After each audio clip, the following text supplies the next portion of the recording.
بسم الله الرحمن الرحيم الحمد لله رب العالمين والعاقبة للمتقين والصلاة والسلام على أشرف الأنبياء والمرسلين نبينا محمد وعلى آله وصحبه أجمعين أما بعد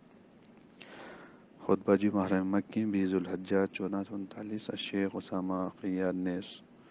حج کے فریضے کی ادائیگی پر اللہ تعالیٰ کا شکر کے موضوع پر ارشاد فرمایا۔ اللہ کی حمد و ثنا بیان کرنے اور رسول اللہ صلی اللہ علیہ وسلم پر درود بھیجنے کے بعد آپ نے فرمایا کسی بھی نعمت پر اللہ تعالیٰ کا شکر بجا لانا واجب ہے،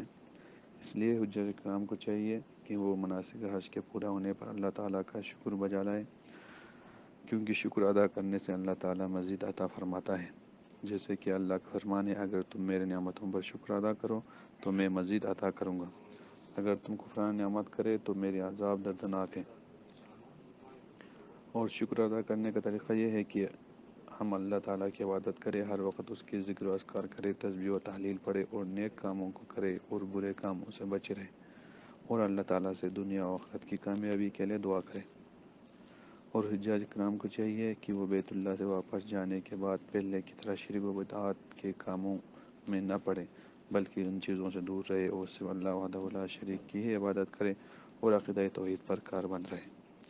حجاج کرام کو چاہیے کہ وہ دنیا کی لذتوں کو چھوڑ کر صرف آخرت کی فکر کریں۔ اللہ تعالیٰ فرماتا ہے،